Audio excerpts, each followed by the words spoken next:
The crystal wine glass trembled slightly in my hand as my husband Blake raised his glass at the other end of our mahogany dining table. Surrounded by our closest friends and family, his voice carried across the room with the confidence of a man who believed he held all the cards. To a new beginning, without you.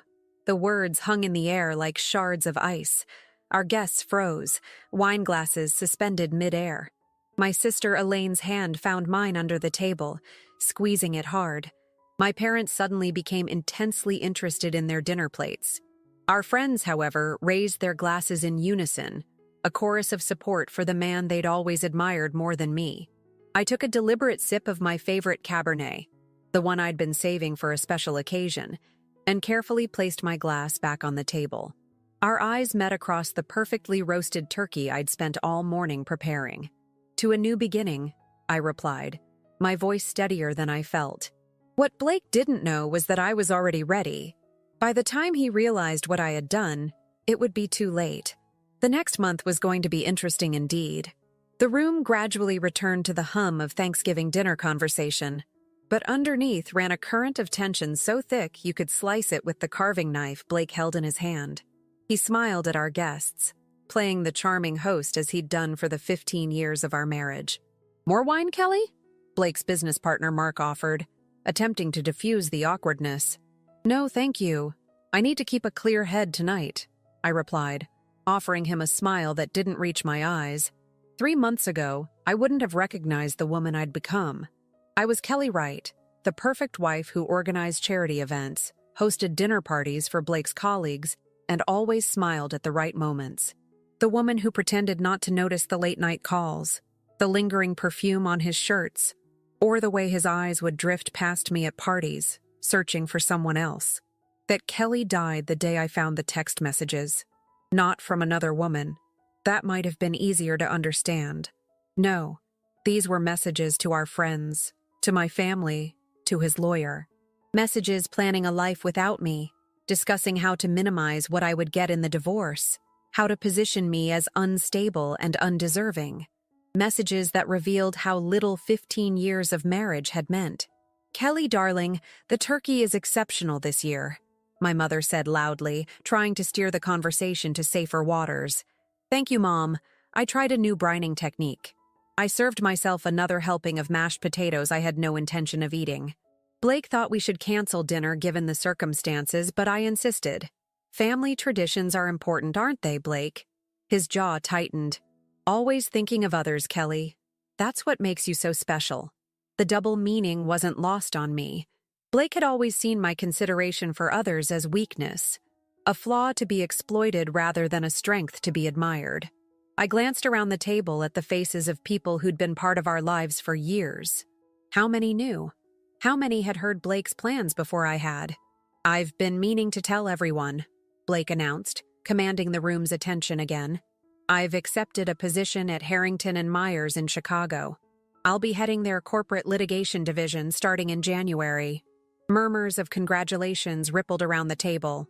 "That's wonderful news," Mark exclaimed. "Though we'll miss you at the firm. Both of you," he added, with a belated glance in my direction. "Oh, I won't be going to Chicago," I said lightly. As Blake so eloquently put it in his toast, we're heading in different directions. The room grew uncomfortably quiet again. Blake's sister Rebecca cleared her throat. "Kelly, maybe this isn't the right time." "When is the right time to discuss the end of a marriage, Rebecca?" I asked. "Between dessert and coffee? Or should we wait until everyone has gone home so they can pretend it isn't happening?" "Kelly?" Blake's voice carried a warning. It was the tone he used when I was embarrassing him, stepping out of the carefully prescribed boundaries of our relationship. I placed my napkin beside my plate and stood up. "I think it's time for dessert. I've made pumpkin pie and apple crumble." In the kitchen, I pressed my palms against the cool marble countertop and took a deep breath.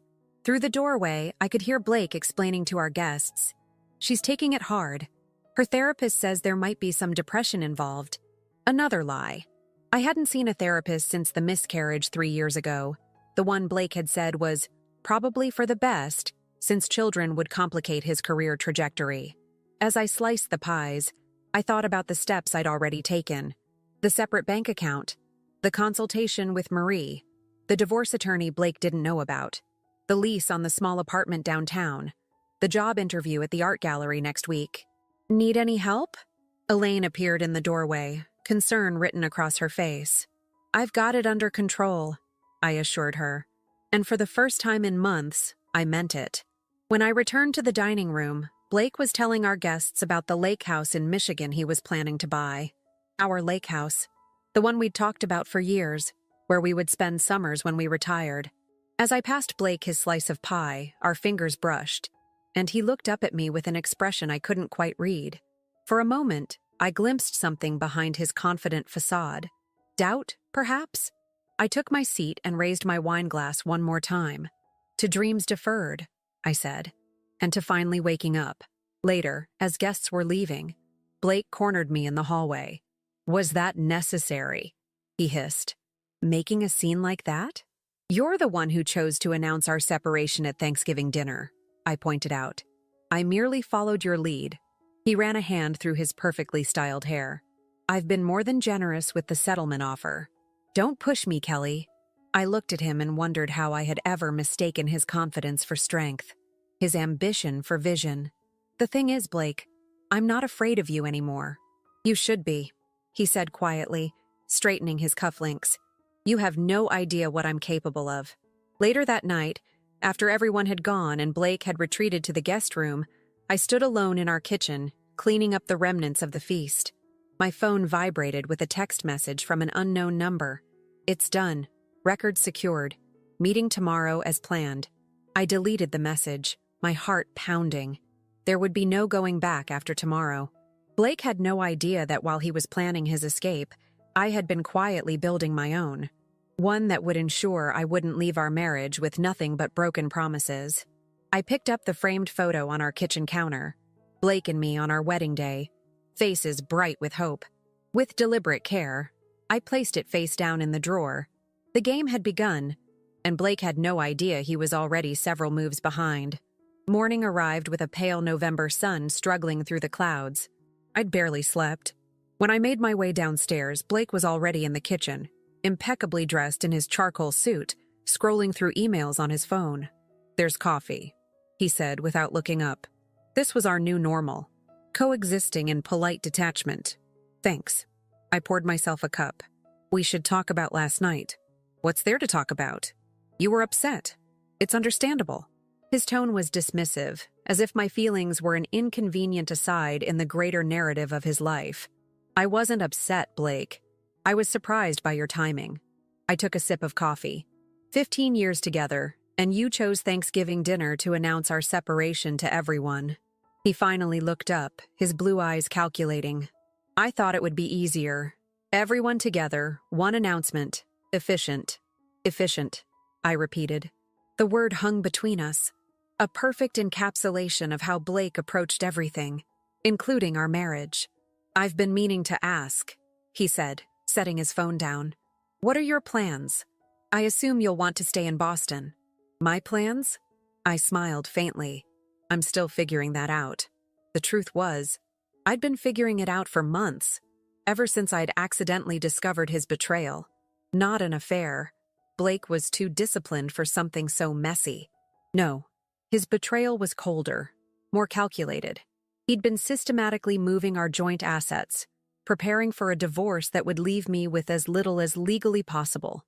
It started with small discrepancies in our bank statements, then missing documents, the deed to our summer cottage suddenly only in his name. When confronted, he'd dismissed my concerns with plausible explanations that left me feeling paranoid and small. Gaslighting, a term I'd learned only recently from Elaine. Well, don't worry about money, Blake said. The settlement is fair. More than fair, considering Massachusetts is an equitable distribution state. I'm not worried about money, Blake, I replied truthfully. What concerned me more was justice, accountability. His phone buzzed. I've got to go. Big case prep today. He slipped the phone into his pocket. Don't forget we have that dinner with the Hendersons on Friday. Try to be discreet about our situation. The senior partners don't need to know everything yet. Of course. His career had always come first. After he left, I showered and dressed with unusual care. Dark jeans, a cream silk blouse, my good boots. The woman who looked back at me from the mirror seemed different. More focused, less apologetic. At 10:30, I drove downtown to Ellison Investigative Services. The woman who greeted me had sharp eyes and a no-nonsense handshake. "Mrs. Wright, I'm Rita Ellison." She gestured toward a chair. "Please, sit down." Over the next hour, Rita walked me through what her team had found. Bank transfers to offshore accounts, a second mortgage on our home that I'd never signed for, stock sales from our joint portfolio, and most damning of all, emails between Blake and his college friend at the law firm in Chicago, planning this exodus for over a year. "Is it enough?" I asked, my heart pounding as I flipped through the evidence folder. "For leverage? Absolutely. For criminal charges? That would be harder to prove intent." Rita leaned forward. "But most men like your husband care more about their reputation than a few $100,000. The threat of exposure is usually enough." I nodded, thinking of how meticulously Blake maintained his public image. Respected attorney, community volunteer, perfect husband. How carefully he'd built his narrative of me as emotionally unstable, possibly depressed, definitely unreasonable. "What's the next step?" I asked. "That depends on what you want." Rita's gaze was assessing. "Revenge? Financial security? Or just a clean break?" The question caught me off guard. What did I want? For months, I'd been in survival mode, focused on gathering evidence, planning countermoves. I want him to face the consequences of his actions. I want what's rightfully mine, and I want my life back, a life that isn't defined by being Blake Wright's wife. Rita nodded approvingly. "Then we move to phase 2. I'll prepare the documentation for your attorney. Once she has everything, you'll be in a position to negotiate from strength." When I left Rita's office, I felt lighter somehow. As I drove across town to meet Elaine for lunch, my phone rang. Blake's name flashed on the screen. "Hello?" I answered, keeping my voice neutral. "Where are you?" he demanded. "I just got a call from the gallery. They said you had a job interview scheduled for tomorrow." I pulled into a parking space. "I'm running errands, and yes, I do have an interview." "A job interview?" His disbelief was evident. "Kelly, you haven't worked in over a decade. What could you possibly—" "Assistant curator," I cut in. "At the Newberry Street Gallery. This is exactly what I'm talking about," he said, exasperation edging his voice. "These impulsive decisions. You're not thinking clearly. Actually, I'm thinking more clearly than I have in years. We'll discuss this tonight," he said, in the tone that usually ended our conversations. "No, we won't," I replied. "I'm having dinner with Elaine. Don't wait up." I ended the call before he could respond, a small act of defiance that sent a surprising thrill through me. Elaine was already waiting at our favorite cafe when I arrived. "You look different," she said, studying my face. "Better. I feel different." I sat down. "I met with the investigator this morning." Elaine leaned forward. "And? It's all true. Everything I suspected and more." I kept my voice low. "Blake's been planning this for over a year. Moving assets, setting up accounts I can't access. He even has an apartment already leased in Chicago." Elaine's eyes widened. "That bastard? What are you going to do?" "Fight back," I said simply. "Starting with this." I slid a small silver key across the table. "What's this?" "Safe deposit box key. I need you to keep something for me." Elaine took the key, her expression serious. "Of course, whatever you need." Later that afternoon, I visited the bank, removing important documents and a flash drive containing copies of everything Rita had found. If Blake discovered I was gathering evidence, I had no doubt he would try to destroy it. As I was leaving the bank, I noticed a familiar figure across the street. Rebecca, Blake's sister. She was watching me, phone in hand. Our eyes met briefly before she turned and walked quickly away. A cold feeling settled in my stomach. Had Blake asked her to follow me? That evening, as I was getting ready to meet Elaine for dinner, my phone chimed with a text from Rebecca. "We need to talk. Not everything is as it seems. Meet me tomorrow, 9 a.m., Porter Square Coffee." I stared at the message, uncertainty washing over me. Rebecca had always been loyal to her brother. Was this a trap? Or did she know something I needed to hear? Before I could decide how to respond, another text came through, this time from an unknown number. Warning. D knows you met investigator. Deleted surveillance footage from office. Be careful. My hand trembled as I set the phone down. Blake had resources, connections, and now he knew I was gathering evidence. I texted Elaine. Change of plans. Need to see you now. Emergency. As I grabbed my coat and keys, I noticed a small red light blinking on the bookshelf. The home security camera Blake had installed last year. I'd almost forgotten it was there, which had probably been his intention all along. I walked directly to the camera, looked straight into its lens, and unplugged it from the wall. Game on, Blake. Elaine's apartment was a fourth-floor walk-up in Cambridge, a cozy one-bedroom filled with books and plants. When I arrived, breathless from rushing up the stairs, she took one look at my face and pulled me inside. "What happened?" she asked, guiding me to her worn leather couch.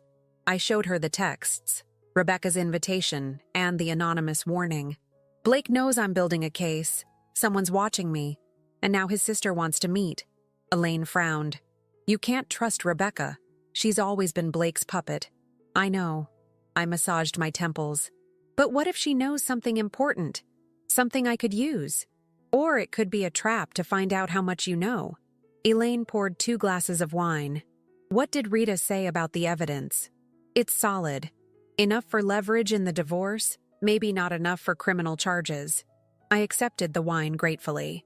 But now that Blake knows I'm on to him, he'll start covering his tracks, destroying evidence. Elaine's eyes narrowed.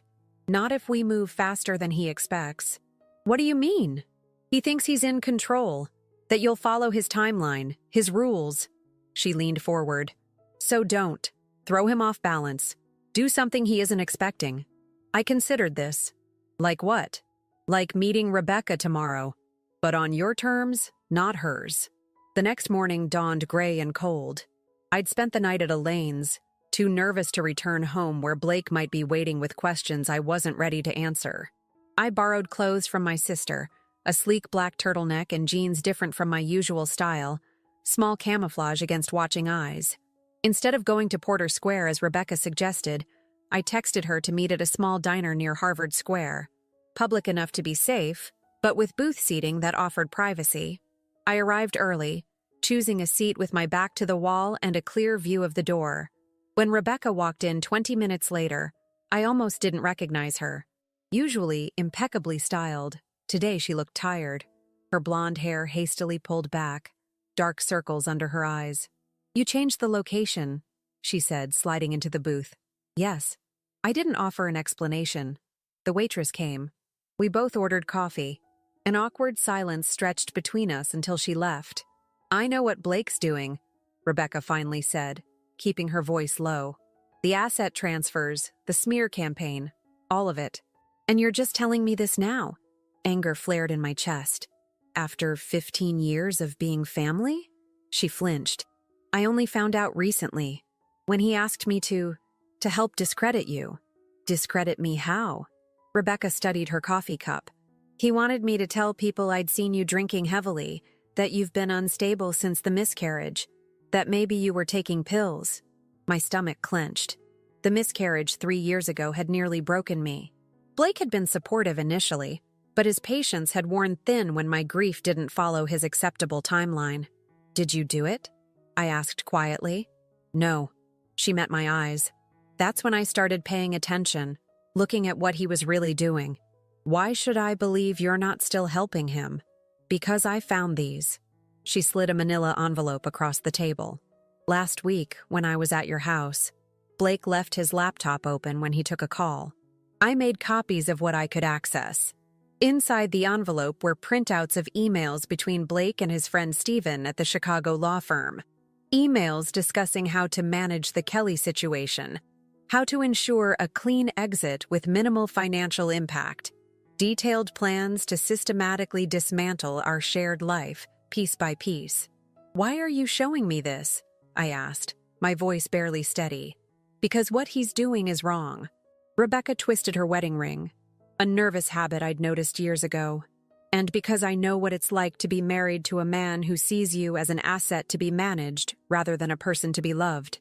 I looked at her more closely, noticing the faint yellowish remnants of a bruise near her jawline, partially concealed with makeup. "Rebecca," I began, understanding dawning. "Don't." She cut me off. "This isn't about me. It's about stopping Blake before he takes everything from you." "Does he know you're here?" She shook her head. "He thinks I'm at my yoga class. But we don't have much time. He's accelerating his plans since he realized you've been investigating. The Chicago move isn't just for the job, it's to establish residency for the divorce filing. Illinois laws would be more favorable for him. When is he planning to file?" "Next week, December 5th. 6 days from now."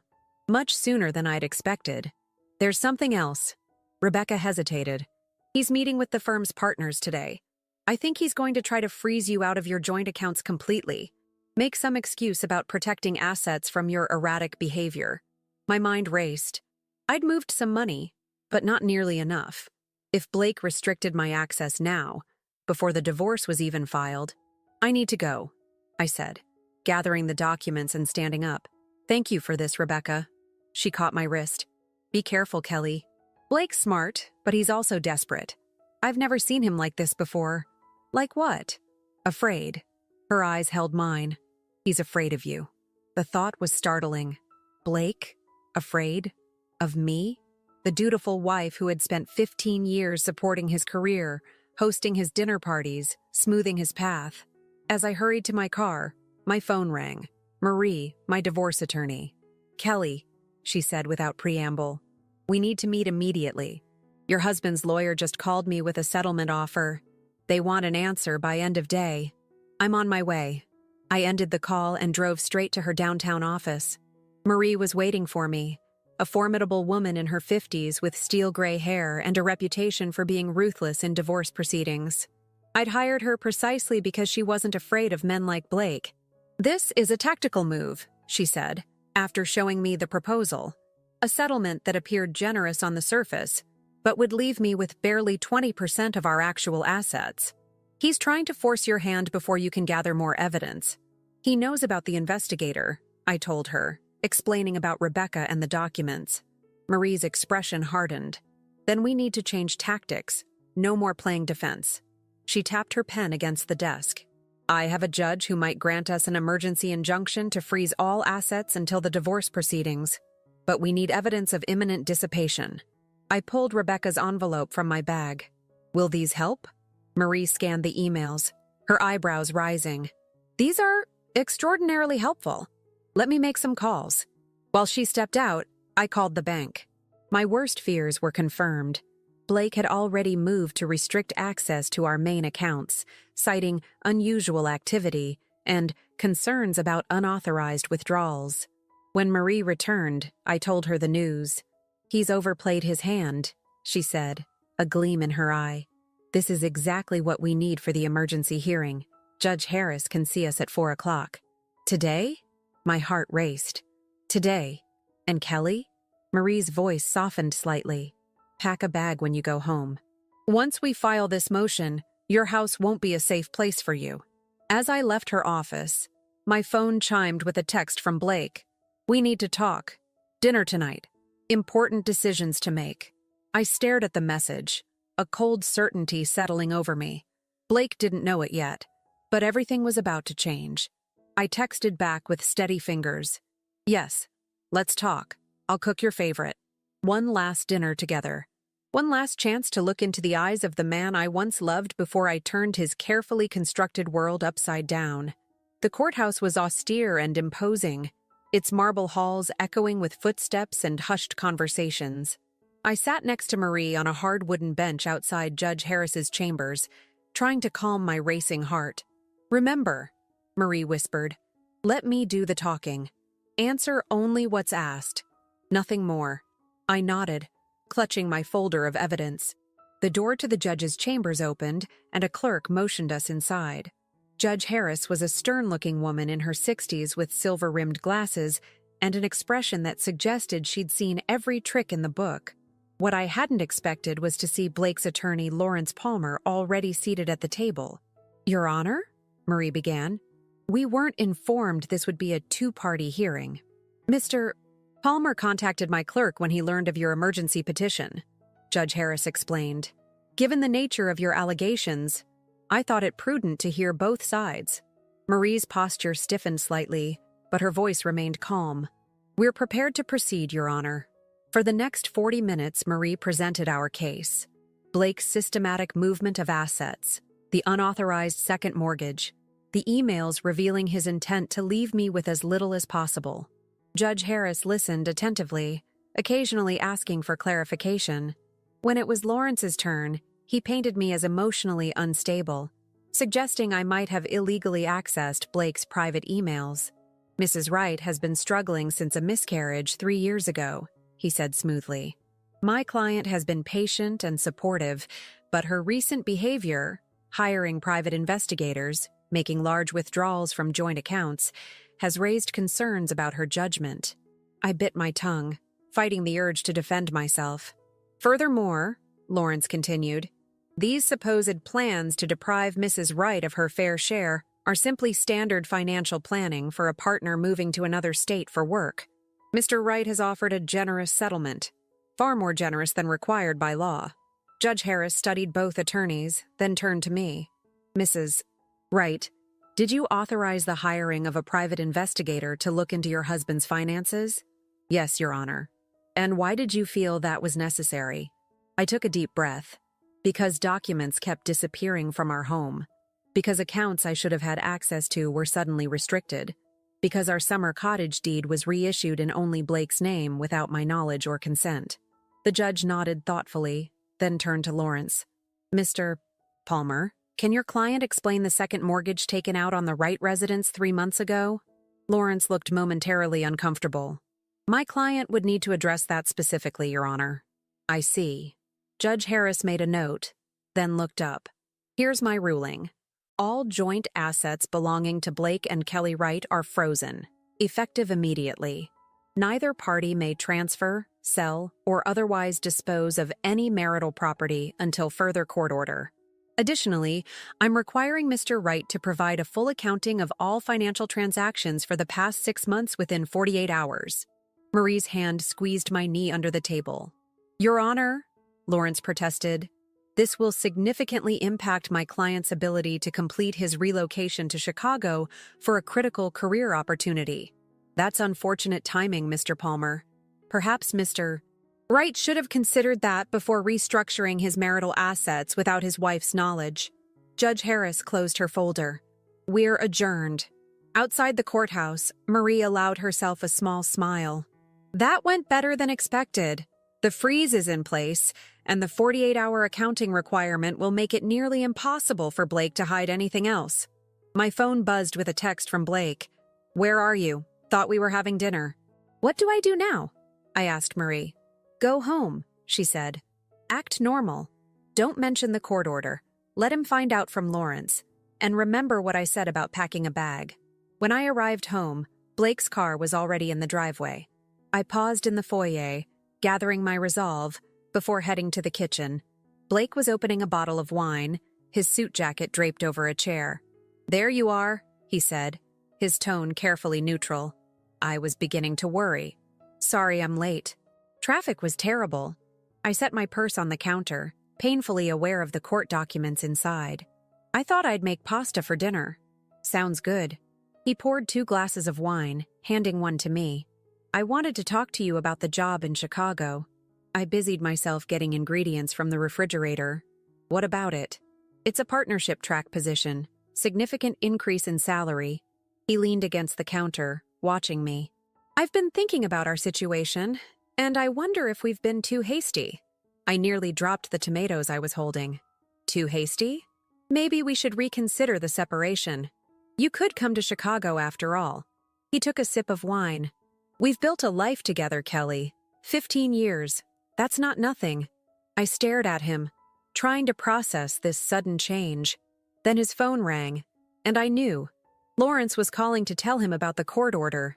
Blake glanced at the screen. "I need to take this. Work."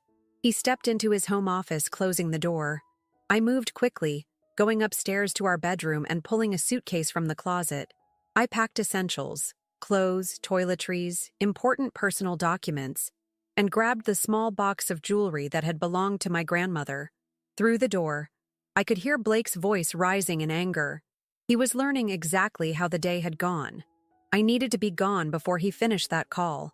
I was halfway down the stairs when the office door flew open. "You went to court?" Blake's face was flushed with anger. "An emergency injunction? What the hell, Kelly? You restricted our bank accounts," I replied calmly. "You took out a second mortgage without my knowledge. What did you expect me to do?" He noticed the suitcase in my hand. "Where do you think you're going?" "I'm staying with Elaine for a while, until things cool down." "Things aren't going to cool down," he snapped. "You've just declared war. Do you have any idea what you've done? The partnership in Chicago had a financial buy-in requirement. I needed those assets." "You mean our assets?" "Assets that would have benefited both of us in the long run." He ran a hand through his hair in frustration. "You think you're so clever with your investigators and your emergency hearings, but you have no idea how the real world works.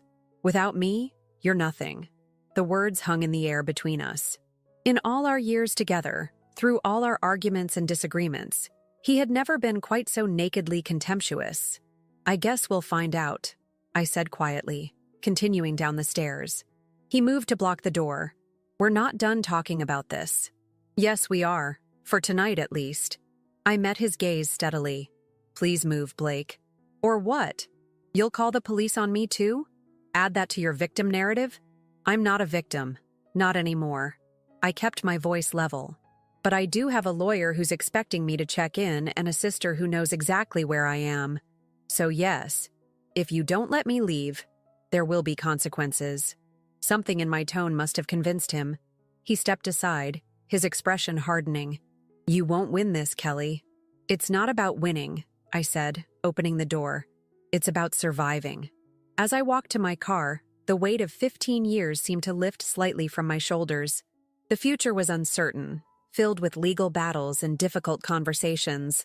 But for the first time in months, I felt a flicker of hope. My phone buzzed with a text from an unknown number. "Asset freeze confirmed. All accounts secured. Phase 3 begins tomorrow. R. Rita Ellison. The investigator. Phase 3. Whatever came next, I wouldn't be facing it alone. Elaine's apartment felt like a sanctuary. I spent the night on her couch, drifting in and out of fitful sleep, my mind replaying the confrontation with Blake. By morning, my phone had accumulated a dozen missed calls and texts from him, ranging from conciliatory to threatening. I ignored them all. Marie called at 8 a.m. sharp. "Good morning. How are you holding up?" "I'm okay," I said, accepting the coffee Elaine handed me. "What happens now?" "Phase 3, Marie replied. "Rita Ellison is meeting us at my office at 10. We're compiling evidence for the formal divorce filing. And Kelly, the judge's order worked. Blake's lawyer submitted a preliminary accounting last night. They're scrambling." When I arrived at Marie's office, Rita was already there, her laptop open on the conference table. "Mrs. Wright," she greeted me. "We've made significant progress. My team accessed your husband's private email server, legally, through the court order," she added, seeing my concern. "What we found confirms everything we suspected, and more." For the next hour, they showed me documents revealing the full extent of Blake's plans. He'd been methodically preparing for this divorce for nearly 18 months, moving assets, creating shell accounts, establishing connections in Chicago. "But why go to all this trouble?" I asked. "Massachusetts is an equitable distribution state, but it's not like I would have gotten everything in a normal divorce." Rita and Marie exchanged glances. "There's something else," Marie said carefully. "Something we discovered in the financial records." She slid a folder across the table. Inside was a life insurance policy, on me, for $2 million, taken out just 6 months ago.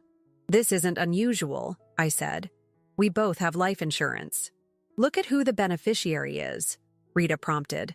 "Not Blake. A trust, with Blake as the sole trustee." "I don't understand," I said, though a cold feeling was spreading through my chest. "By itself, it's just a strange financial decision. Marie explained.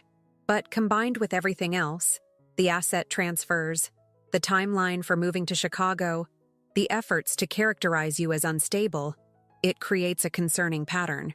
You think I couldn't finish the sentence. We don't know what he was planning, Rita said carefully. But we're taking precautions. My team is monitoring your home security system. We've documented all communications, and we've expedited the divorce filing. I sat back, trying to process this new information. Had Blake really considered? No, it was too outlandish. Blake was calculating, not violent. Yet the evidence before me painted a picture of a man I no longer recognized. There's a silver lining, Marie said, breaking my reverie. With this evidence, we can request full disclosure of all assets, including those he's attempted to hide. Judge Harris has already signaled her concern. If Blake contests, he risks criminal charges. What do you need from me? I asked. Your signature on these papers. Marie pushed several documents toward me.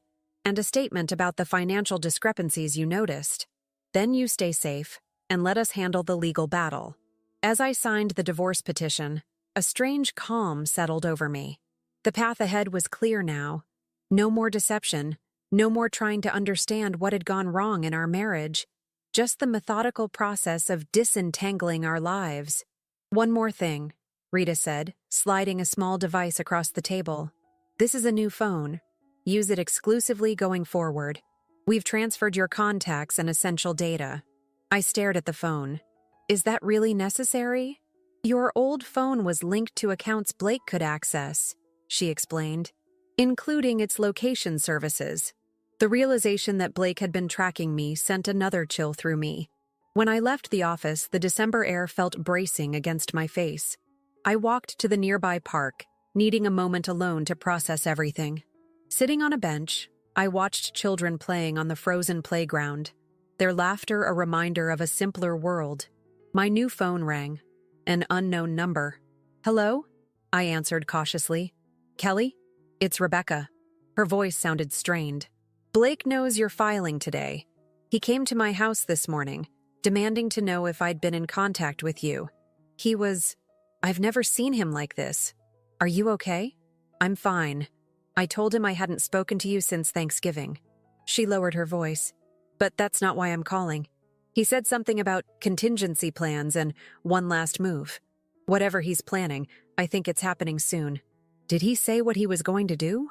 No, but he mentioned your gallery interview. Said something about how her precious art career will have to wait. My interview, scheduled for tomorrow morning at 10. After weeks of preparation, portfolio review, multiple phone conversations with the director, it was my first real step toward independence. Thanks for telling me, I said. I'll be careful. I ended the call and immediately dialed Marie, relaying Rebecca's warning. Don't go to that interview, Marie advised. We can't be sure what he's planning. But something rebellious stirred in me. No, I'm not letting him take this from me too. Kelly, I'll take precautions. Have Rita's people watch the gallery if you want. But I'm going to that interview. After hanging up, I walked to the nearby art supply store. Drawing had once been my passion, before Blake had gently but persistently suggested it was a hobby, not a career. The feel of a charcoal pencil between my fingers brought back memories of who I'd been before. An art history major with dreams of curation, restoration, creation. I spent the afternoon at Elaine's, putting the finishing touches on my portfolio while she worked on her laptop nearby, offering occasional encouragement. You know, she said, studying a sketch I'd just completed, I'd forgotten how talented you are. Blake never did appreciate this side of you. No, I agreed. He preferred a wife whose talents were more socially advantageous. His loss. Elaine squeezed my shoulder. Tomorrow you show the gallery exactly what you're capable of. That night, as I prepared for bed, my new phone chimed with a message from an unknown number. Camera footage shows Dee visited gallery today. Spoke with director for 30 Minds. Exercise caution. Rita. So Blake was trying to sabotage my interview. I should have expected that. Still, I fell asleep with my portfolio beside me, determined that whatever came next, I would face it on my feet. The Newberry Street Gallery was housed in a restored Victorian brownstone. its bay windows displaying modern sculptures that caught the morning light. I arrived 30 minutes early, dressed in a charcoal pantsuit that Elaine had insisted brought out my confidence. My portfolio case felt heavy in my hand, weighted with more than just artwork. Rita's associate, a discreet woman named Jen who'd been briefed on the situation, had accompanied me, posing as a friend dropping me off. She would remain nearby during the interview. "Remember," Jen said before I entered, "we're watching the entrances. If anything feels wrong, just leave. No job is worth your safety." I nodded, though in truth this interview had become about more than employment. It represented everything Blake had tried to take from me: my independence, my passion, my future. The gallery was quiet at this early hour. A young receptionist directed me to wait in a small sitting area. Through glass doors, I could see the director's office, where Isabel Frost, a formidable figure in Boston's art scene, was on the phone, her silvery bob gleaming under the track lighting. 10 minutes passed, then 20. My interview time came and went. Something was wrong. Finally, the office door opened and Isabel emerged, her expression unreadable. "Mrs. Wright?"